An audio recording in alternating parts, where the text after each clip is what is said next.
Hello everyone, welcome to GS education classes. My name is Geeta. उम्मीद करती हूँ कि आप सब लोग जो है बहुत ही बढ़िया होंगे और अपनी जो तैयारी है बेहतर तरीके से एक सही डायरेक्शन में कर रहे होंगे। आज हम डिस्कस करने वाले हैं ईवीएस पैडागोजी के क्वेश्चंस, ठीक है, जो कि आपके सी टेट पेपर 1 के पॉइंट ऑफ व्यू से बहुत ही इंपॉर्टेंट है। ये जो मैंने प्रीवियस ईयर का क्वेश्चन पेपर लिया हुआ है, आप लोगों का PYQ लिया हुआ है, ये आप लोगों का सी टेट जो दिसंबर में एग्ज़ाम, सी टेट दिसंबर 2022 का जो एग्ज़ाम हुआ था उसका लिया हुआ है। और आप लोगों को बता दूं, ये एग्ज़ाम जो है ऑनलाइन हुआ था। ऑनलाइन होने की वजह से ये कई शिफ्ट में एग्ज़ाम चला था। लगभग लास्ट दिसंबर में स्टार्ट हुआ था और ये फरवरी तक एग्ज़ाम गया था, 7 फरवरी तक। और ये जो मैंने आज का पेपर लिया हुआ है, ये आप लोगों का 2 फरवरी का जो है प्रीवियस ईयर क्वेश्चन पेपर लिया हुआ है। देखिए, अगर आप लोगों को एक अच्छा स्कोर करना है, सी टेट पहली बार में पास करना है, तो कॉन्सेप्ट के साथ साथ जो है प्रीवियस ईयर को करना है, लेकिन एज अ प्रैक्टिस के तौर पे। आपको ये देखिए, मैं ये कभी भी एडवाइस नहीं करूंगी कि बस प्रीवियस ईयर क्वेश्चन करके चले जाइए, आपका सी टेट क्लियर हो जाएगा। नहीं, आपको कॉन्सेप्ट पढ़ना है पहले। कॉन्सेप्ट पढ़ने के बाद जो है प्रीवियस ईयर क्वेश्चन को आपको करना है एज अ प्रैक्टिस के तौर पर। उसमें आपको चेक करना है कि आपका कॉन्सेप्ट क्लियर हुआ है या नहीं। आप जब अगर कर ले रहे होंगे तो इसका मतलब कॉन्सेप्ट क्लियर हो गया, आपको चीज़ें याद हो गई। अगर नहीं कर पा रहे होंगे तो मतलब वो चीज़ पढ़ने की ज़रूरत है। तो इससे क्या होगा कि आप बहुत ही अच्छा स्कोर करने के चांसेस आपके हैं, ठीक है। यहीं पर पूरा प्रीवियस ईयर क्वेश्चन पेपर में बहुत ही बेसिक से आप लोगों को चीज़ों को समझाते हुए जो है करवाने वाली हूँ अच्छे से। देखिए, अच्छे से कहने का मतलब है कि आप लोगों को बस ये नहीं कि क्वेश्चन पढ़ लिया डायरेक्ट आंसर देख लिया, नहीं। क्वेश्चन को समझते हुए अगर आंसर होगा तो क्यों, अगर कोई आंसर नहीं हो रहा है तो क्यों, ये सब टिप्स एंड ट्रिक्स के साथ जो है चीज़ें मैं आप लोगों को क्लियर करूंगी। और अभी जो है मैं आप लोगों को ईवीएस पैडागोजी करवा रही हूँ, तो ईवीएस पैडागोजी को किस तरीके से सॉल्व करते हैं इसका तरीका बताऊंगी। तो अगर आप चैनल पर नए हैं, चाहते हैं पैडागोजी को सॉल्व करने का तरीका सीखना चाहते हैं सभी सब्जेक्ट में, तो आप चैनल को सब्सक्राइब कर सकते हैं ताकि आने वाली वीडियो की नोटिफिकेशन आपको टाइम पर मिल सके। यहाँ पर मैंने जो है सी टेट की बेसिक से तैयारी स्टार्ट करवाई है। साथ ही में जो है मैं सी टेट के रिगार्डिंग टिप्स एंड ट्रिक्स तो शेयर करती हूँ, साथ साथ में आप लोगों को गाइड भी करती रहती हूँ कि हर सब्जेक्ट की किस तरीके से आपकी स्ट्रैटेजी होनी चाहिए, किस तरीके से आप पढ़ें कि सी टेट जो है आप पहली बार में क्रैक कर लें। देखिए, सी टेट में जस्ट आपको 90 मार्क्स चाहिए, और 90 मार्क्स ये जो है आप लोगों का जो है ये पासिंग मार्क्स होता है, मतलब 90 मार्क्स पे आप पास हो जाएंगे। और आप लोगों को बता दूं, जो सी टेट है जस्ट टीचर एलिजिबिलिटी टेस्ट है, आप लोगों को यहाँ पर पास ही होना है, कहीं पर भी इसके नंबर जुड़ते नहीं हैं। तो इतने मार्क्स लेकर आ जाते हैं तो ये आप लोगों का एक सेफ स्कोर रहता है, ठीक है। बहुत कम जगहों पर जो लोग होता है कि जुड़ते हैं, लेकिन कहीं अभी तक तो ऐसा नहीं हुआ है यूपी को छोड़कर। बाकी देखते हैं, ठीक है। चलिए स्टार्ट करते हैं। और इसका जो लिंक जो PDF है ये मैं टेलीग्राम पे शेयर कर दूंगी, इसका लिंक मैं डिस्क्रिप्शन बॉक्स में दे दूंगी, ठीक है। अगर पहली बार देख रहे हैं तो अगर चाहते हैं प्रैक्टिस करना, आगे वाली वीडियो की नोटिफिकेशन पाना, तो चैनल को सब्सक्राइब कर सकते हैं। अगर सी टेट पहली बार में चाहते हैं क्रैक करना, पहली बार देने जा रहे हैं तो, क्योंकि पैडागोजी को किस तरीके से सॉल्व करना है ये तरीका आप लोगों को जानना बहुत ज़्यादा ज़रूरी है। देखिए, सबसे पहले अपने माइंड में ये बैठा लीजिए कि एज अ टीचर आपका अपने बच्चे के प्रति जो है किस प्रकार का रवैया होना चाहिए, आप अपने बच्चों से किस तरीके से डील करें। अगर पैडागोजी को सॉल्व कर रहे हैं तो आपके दिमाग में ये होना चाहिए कि आपका जो व्यवहार है आपके बच्चे के प्रति, एज अ टीचर आपका स्टूडेंट के प्रति जो व्यवहार है वो सकारात्मक होना चाहिए। अगर बच्चा नहीं सीख पा रहा है तो क्यों नहीं सीख पा रहा है, उसको किस तरीके का मेथड आप अपना बदलें, किस तरीके से बच्चे को अगर कहीं किसी चीज़ में कमी हो रही है तो क्या कारण है, उस कारण को जानें। इस तरीकों को, इन सब चीज़ों को ध्यान में रखते हुए जो है आपको पैडागोजी के क्वेश्चन को सॉल्व करना है, किसी भी सेक्शन में अगर सॉल्व करते हैं तो, ठीक है। चलिए बाकी मैं करवाती हूँ तो आप लोगों को बताती जाऊँगी। निम्नलिखित तकनीकों में से रेटिंग स्केल में कौन सी तकनीक का उपयोग होता है। अब इसने बोला कि निम्नलिखित तकनीकों में से रेटिंग स्केल में कौन सी तकनीक का उपयोग होता है। अवलोकन मतलब ऑब्जर्वेशन, जांच सूची, चेकलिस्ट, लिखित प्रश्न, रिटन क्वेश्चन या असाइनमेंट। देखिए, अगर रेटिंग स्केल बताना है तो पहले तो जान लीजिए कौन कौन सा आपका नहीं होगा। जांच सूची जो आपका चेकलिस्ट है, इसमें क्या आप रेट दे सकते हैं? चेकलिस्ट में कभी भी आप रेटिंग दे ही नहीं सकते हैं, ठीक है। लिखित प्रश्न में तो आप मार्क्स दे सकते हैं, ये भी नहीं होगा। नियत कार्य जो आपका डेली असाइनमेंट होता है उसमें किस प्रकार का रेटिंग, ये भी नहीं, मार्क्स रिलेटेड है। आप जब किसी चीज़ को ऑब्जर्व करते हैं, जो आपका ऑब्जर्वेशन है, देखते हैं आप जब शो होता है, स्टेज पर शो होता है, तो वहाँ पे जज जो है वो जो है रेटिंग देते हैं कि अगर 10 में से कितना इसको रेट मिलता है, मतलब कितने इसको दिया जाए। तो एक ऑब्जर्वेशन होता है वो। तो यहाँ पे जो है इसका एग्जैक्ट आंसर जो करेक्ट होगा वो होगा अवलोकन। अवलोकन के लिए जो है रेटिंग स्केल का प्रयोग किया जाता है, ना कि जांच सूची, लिखित प्रश्न और नियत कार्य के लिए, ठीक है। नेक्स्ट क्वेश्चन देखते हैं। नेक्स्ट क्या है, एक मिनट।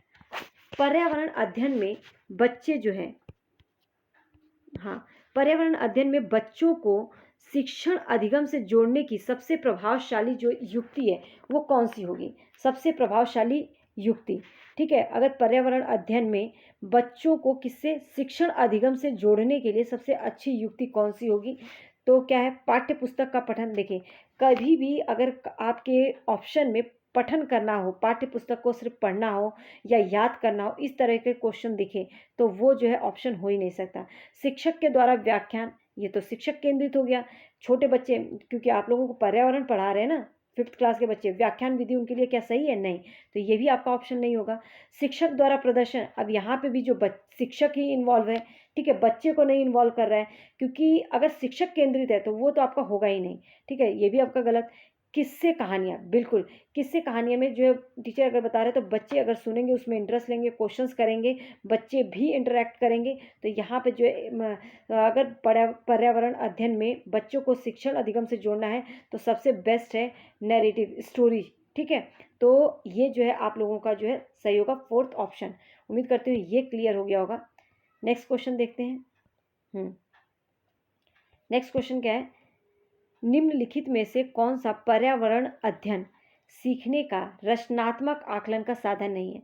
सबसे पहले तो रचनात्मक आकलन होता क्या है? जो आपके टीचिंग लर्निंग प्रोसेस के दौरान, मतलब शिक्षण प्रक्रिया के दौरान जो आकलन किया जाता है वो जो है क्या कहलाता है? रचनात्मक आकलन। जब आप पढ़ा रहे हैं उसी टाइम पर अगर बच्चों से कुछ पूछते हैं तो वो जो है आप लोगों का क्या होता है? रचनात्मक आकलन या फॉर्मेटिव असेसमेंट बोलो, ठीक है। और जो लास्ट में होता है, ईयर के एंड में सबसे लास्ट में, वो होता है योगात्मक, जिसके अंदर जो है आप लोगों का क्या हो जाता है? वार्षिक तौर पे होता है, तो वो जो है आप लोगों का अलग हो जाता है। रचनात्मक आकलन जो है आपका टीचिंग लर्निंग प्रोसेस के दौरान होता है, ठीक है। तो इसका देखते हैं, आकलन का साधन नहीं है। क्रम निर्धारण मापनी, वार्षिक उपलब्धि परीक्षा, वर्णन अभिलेख, पोर्टफोलियो। देखिए, रचनात्मक आकलन का साधन नहीं है तो क्रम निर्धारण मापनी, ये तो आप टीचिंग लर्निंग प्रोसेस के दौरान भी कर सकते हो। क्रम निर्धारण, किस बच्चे ने कैसा किया, किसने नहीं किया, उस तरीके से मतलब उनको वो कर सकते हो कि किस बच्चे को सही से समझ में आया, किसको नहीं समझ में आया, क्रम निर्धारित कर सकते हो। वार्षिक उपलब्धि मतलब कि ईयरली अगर कोई अचीवमेंट टेस्ट हो रहा है तो वो तो रचनात्मक में आएगा ही नहीं, वो किस में जाएगा? आपका संकलनात्मक में जाएगा, ठीक है। तो ये तो आप लोगों का होगा ही नहीं। नेक्स्ट, वर्णन अभिलेख, ये तो आपका अपना टीचिंग लर्निंग प्रोसेस के दौरान ही होता है। पोर्टफोलियो भी होता है, ठीक है। तो यहाँ पे जो है वार्षिक से ही समझ आ रहा है कि जो ईयर के एंड में जो एग्जाम होता है वो रचनात्मक में नहीं आता, किसमें? संकलनात्मक में आता है, या योगात्मक बोल सकते हैं। अब नेक्स्ट 4th क्वेश्चन देखते हैं। हाँ, सुनीता ने अपने विद्यार्थियों को भारत में समृद्ध वनस्पतियों जीवों के बारे में पढ़ाया, फिर वह उन्हें राष्ट्रीय उद्यान में ले गई। कितना अच्छा किया, पहले उसने वनस्पतियों के एज अ टीचर वनस्पति और जीवों के बारे में पढ़ाया, फिर उसे राष्ट्रीय उद्यान ले गई। इस शिक्षण विधि में उनके छात्रों को मदद मिलेगी। अगर राष्ट्रीय उद्यान दिखाने के लिए ले जा रही है तो उनके छात्रों को जो है क्या मदद मिलेगी? मौज मस्ती करने में, बाहरी यात्रा पर दोस्तों के साथ आनंद लेने में, ये तो इसका मकसद ही नहीं है, ठीक है। क्योंकि वो पाठ पढ़ाने के बाद बच्चों को अगर राष्ट्रीय उद्यान ले जा रही है तो इसके लिए तो ले नहीं जा रही है। प्रकृति के प्रति सम्मान विकसित करने के लिए, मान लो वो एक अलग चीज़ है, लेकिन यहाँ पे वो पढ़ाने के बाद जो है राष्ट्रीय उद्यान ले जा रही है उन बच्चों को कुछ समझाने के लिए। नेक्स्ट ऑप्शन देख लेते हैं, कक्षा अधिगम को वास्तविक जीवन से सहसंबंधित करने के लिए, बिल्कुल, पर्यावरणीय संरक्षण के लिए कौशल विकसित करने के लिए नहीं। देखिए, यहाँ पे जो बेस्ट आंसर है पैडागॉजी में ना, आप लोगों को कई बार ऐसा लगेगा कि ये भी आंसर हो सकता है, ये भी, लेकिन उन सब में जो बेस्ट आंसर होगा वो आप लोगों को जो है चूज़ करना है, ठीक है। अब यहाँ पे विद्यार्थियों को उसने समृद्ध वनस्पति और जीवों के बारे में पढ़ाया, फिर वो राष्ट्रीय उद्यान ले जाती है। कहने का मतलब है उसको पढ़ाने के बाद जो है उनके वास्तविक जीवन से उसको जोड़ना चाहती है, ताकि बच्चों को जो है चीज़ें अच्छे से क्लियर हो जाए, किस तरीके से ये सब चीज़ें संबंधित हो वो समझ में आ जाए। तो कक्षा अधिगम को जो है वास्तविक जीवन के से संबंधित करने के लिए, मतलब वास्तविक जीवन से जोड़ने के लिए जो है ऐसा वो करती है, ठीक है। नेक्स्ट क्वेश्चन देखते हैं। हाँ, एक मिनट।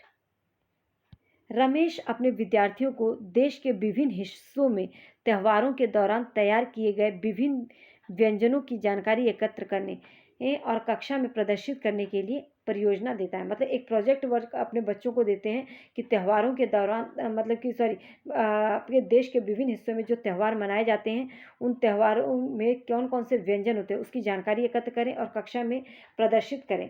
ठीक है, ये जो है उनको क्या देता है, असाइनमेंट। इस गतिविधि का क्या उद्देश्य है? देश में सबसे लोकप्रिय भोजन के बारे में जानना? नहीं, इसके बारे में तो जानने के लिए वो कर नहीं रहा है, क्योंकि देश के विभिन्न हिस्सों में कौन कौन से त्यौहार मनाए जाते हैं बच्चों को जानकारी लेने के लिए बोलता है और फिर उसको जो है कक्षा में प्रदर्शित करने के लिए।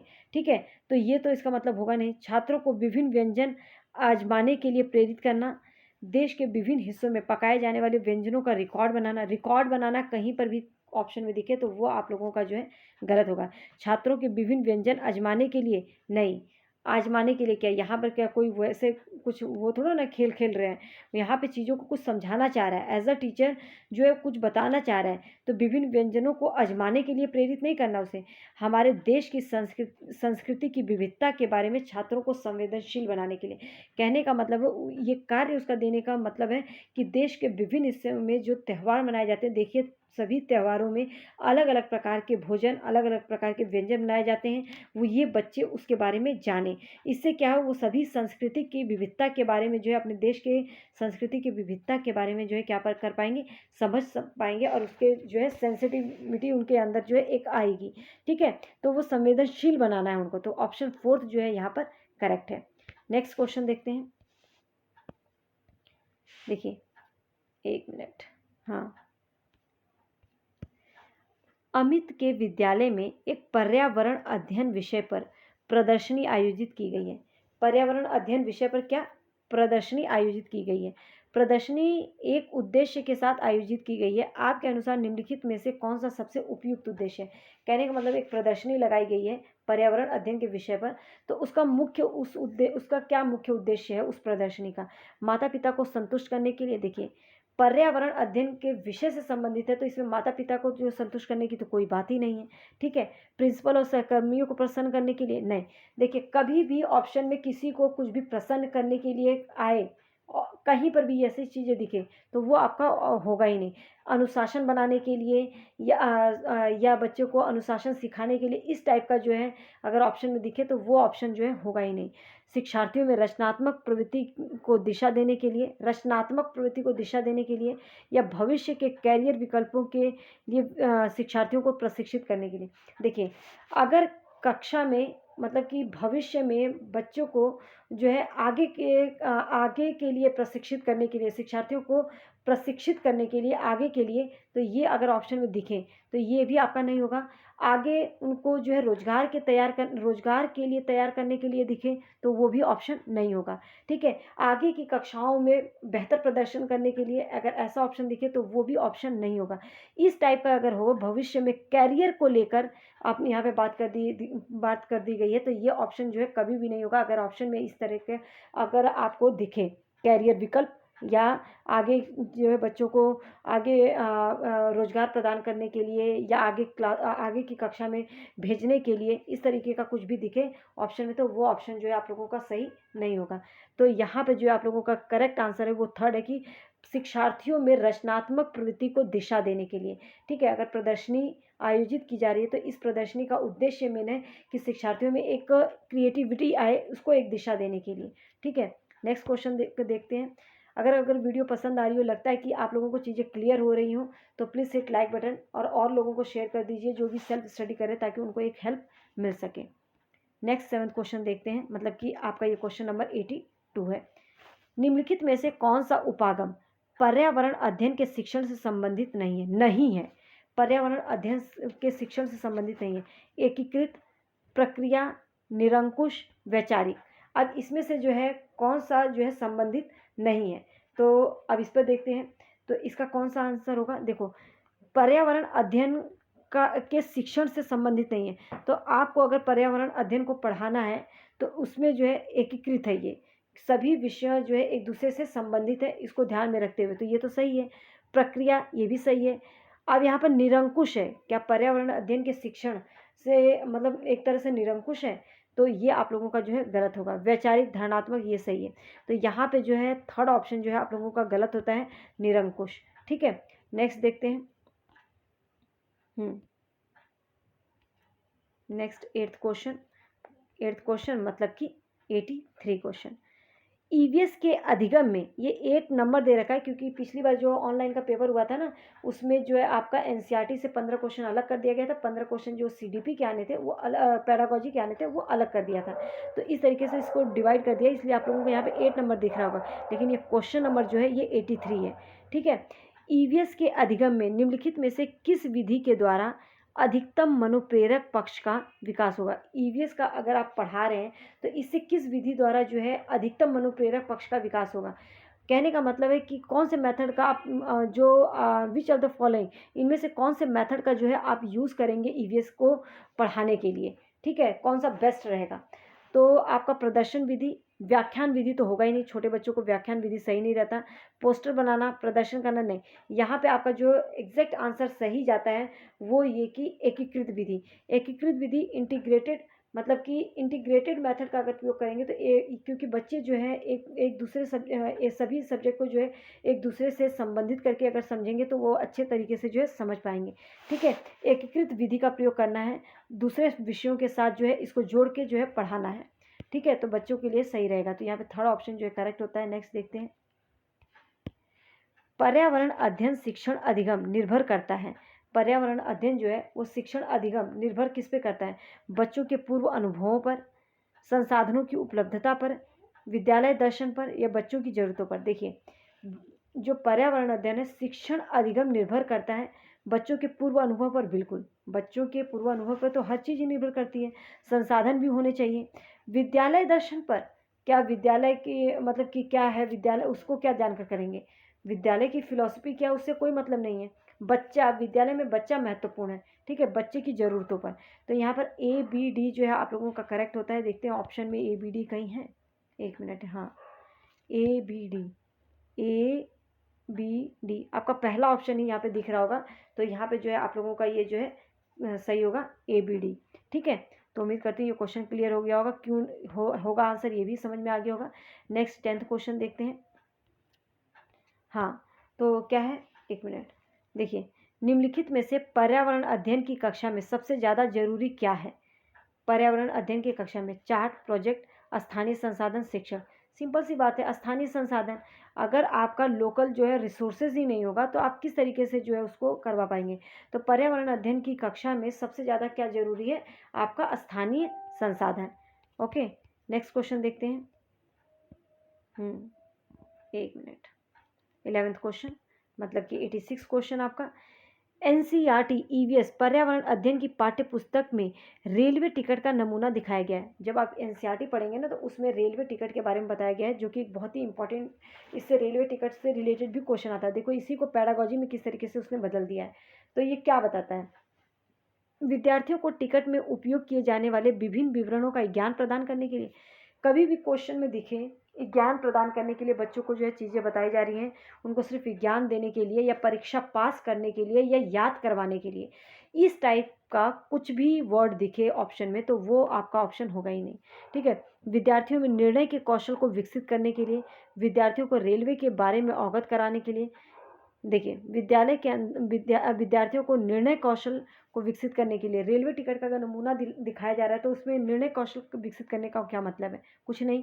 विद्यार्थियों को रेलवे के बारे में अवगत करें, बच्चे ऑलरेडी रेलवे देखे हुए हैं, उससे जानते हैं उसके बारे में। लेकिन यहाँ पर जो मेन जो है एज अ पैडागोजी देखा जाए तो मेन जो मुख्य उद्देश्य है वो ये कि उसको वास्तविक अनुभव के द्वारा संप्रेषण और अवलोकन कौशल को विकसित करना है।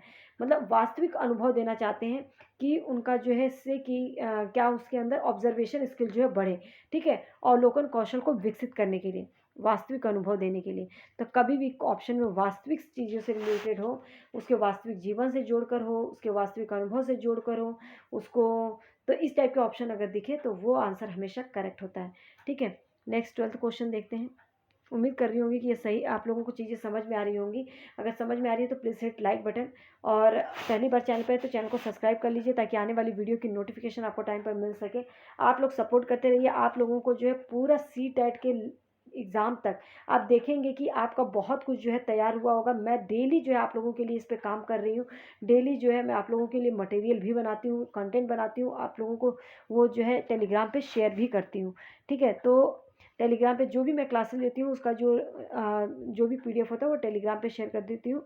लिंक मैं डिस्क्रिप्शन बॉक्स में दे दूँगी या कमेंट के पहले सेक्शन में भी डाल दूँगी। चलिए देखते हैं। ईवीएस के शिक्षण अधिगम में निम्नलिखित में से क्या बच्चों में विकसित होता है? ईवीएस शिक्षण अधिगम से बच्चों में क्या विकसित होता है? अच्छी याददाश्त, याददाश्त दिखे तो ऑप्शन गलत। पहचानना, करके सीखने की प्रकृति या रटना, रटना दिखे तो वो भी गलत। पहचानना भी नहीं। बच्चे में करके सीखने की प्रकृति जागृत होती है और ये कौन सा क्वेश्चन है? 87। ठीक है, तो करके सीखने की प्रकृति जो है बच्चे में क्या होती है? प्रवृत्ति का उजागर होता है। तो कई बार भी करके सीखना हो ऑप्शन में तो वो ऑप्शन हमेशा आपका करेक्ट होता है। अगर नहीं भी आता होगा तो आप इस तरीके से कर देंगे तो भी आप लोग जो है आपका आंसर वो गलत नहीं होगा। ठीक है, इसके टैग वर्ड मैं बताऊंगी जो आपका पेडागोजी है, जिससे कि आप बहुत ही आसानी से उन क्वेश्चंस को कर लें। पर्यावरण अध्ययन में स्टोरी टेलिंग मतलब हमारी कहानी एक प्रभावी शिक्षण रणनीति है। निम्नलिखित में से कौन सा इसको उपयोग करने का सबसे उपयुक्त कारण है? ठीक है, उपयोग करने का सबसे उपयुक्त कारण है। तो स्टोरी टेलिंग के बारे में पूछ रहा है। स्टोरी टेलिंग जो है एक प्रभावी शिक्षण रणनीति है छोटी कक्षाओं में देखा जाए तो। अब पर्यावरण अध्ययन में खासकर तो कौन सा इसको उपयोग करने का सबसे उपयुक्त कारण है? यह पाठ को विद्यार्थियों के लिए रोचक बनाती है, ये विद्यार्थियों में कहानी लेखन का कौशल विकसित करती है, विद्यार्थियों में सुनने के कौशल को विकसित करने में मदद करती है, या विद्यार्थी कहानी के पात्र से अपने को आसानी से जोड़ सके। देखिए मैंने बोला ना पेडागोजी में ऐसा लगेगा कई आंसर सही है, लेकिन आपको बेस्ट ऑप्शन चेक करना है। विद्यार्थियों के लिए रोचक बनाती है तो बात ठीक है। कहानी कौशल विकसित करने के लिए देखिए उनके अंदर कहानी कौशल को विकसित करने के लिए नहीं बल्कि चीज़ों को समझाने को लेकर बात की जा रही है यहाँ पर। ठीक है, कि पर्यावरण अध्ययन में स्टोरी टेलिंग मतलब कि कहानी जो वाचन है एक प्रभावी शिक्षण की रणनीति है। तो इसका उपयोग करने का सबसे अच्छा तरीका क्या रहता है? सुनने के कौशल का विकास करने के लिए नहीं, विद्यार्थियों में कहानी के पात्र से अपने आप को जो है जोड़कर देखने के लिए। कहने का मतलब है कि ये तभी सबसे ज़्यादा उपयुक्त तो लगेगा जब विद्यार्थी जो है कहानी के पात्र को अपने से जोड़कर देख सकें, तो चीज़ें जो उनको अच्छे से क्लियर हो पाएंगी। नेक्स्ट 14 क्वेश्चन देखते हैं। पर्यावरण अध्ययन की शिक्षक कक्षा 5 के शिक्षार्थियों को एक वीडियो दिखाते हैं। ठीक है, जिसमें एक बैलगाड़ी पर अत्यधिक सामान लादा गया है। एक वीडियो दिखाते हैं जिसमें एक बैलगाड़ी पर कितना बहुत ज़्यादा सामान लादा गया है, जिसके कारण बैल जो है लड़खड़ाकर चल रहा है। शिक्षक इस वीडियो को दर्शाए गए दृश्यों पर विद्यार्थियों से चर्चा करते हैं ताकि वो उनका ध्यान ले जा सकें। कहाँ पर ध्यान ले जाना चाहते हैं? अगर बैलगाड़ी पर अत्यधिक सामान लादा गया है, इस टाइप का कोई वीडियो दिखाते हैं, एज अ टीचर उनका क्या मेन उद्देश्य होता है? बच्चों से चर्चा करते हैं तो वो उसका ध्यान कहाँ पे लेकर जाना चाहते हैं? बैलों की उपयोगिता पर? नहीं। बैलगाड़ी का उपयोग परिवहन के लिए किस तरीके से किया जा रहा है? नहीं। भारी बोझ ढोने में पशुओं का शोषण पर? दोनों बैलों की उपयोगिता पर बैलगाड़ी का उपयोग परिवहन के लिए? नहीं। देखिए इसमें दिखाए वो कोशिश कर रहे हैं बच्चों को ये बताने की कि किस तरीके से भारी बोझा ढोने से पशुओं पर भी शोषण होता है। ठीक है, भले वो बोल नहीं सकते लेकिन इस तरीके का व्यवहार करने से जो है उन पर भी शोषण होता है। तो थर्ड ऑप्शन जो हमारा करेक्ट है। हमें जीव जंतुओं के प्रति, अपने वनों के प्रति जो है एक संवेदनशीलता का जो भाव है वो विकसित करना एज अ टीचर आप लोगों का उद्देश्य होना चाहिए। ये चीज़ ध्यान में रखिएगा। नेक्स्ट 15 क्वेश्चन देखते हैं, मतलब लास्ट आपका 90 क्वेश्चन है। पर्यावरण अध्ययन के शिक्षण में बच्चों द्वारा प्रश्न पूछना अत्यधिक महत्वपूर्ण है। बिल्कुल सही, क्योंकि ये प्रश्न संकेतक है। जो बच्चे प्रश्न पूछते हैं ये किस चीज़ का संकेत है? बच्चों को क्या पता है उसका पता चलता है। बच्चों की याद करने की क्षमता, याद करने की बात आ गई तो ऑप्शन गलत। बच्चे क्या जानना चाहते हैं? शिक्षक की क्षमता, शिक्षक की जो है क्षमता क्या है? सॉरी, बच्चे क्या जानना चाहते हैं? शिक्षक की सक्षमता।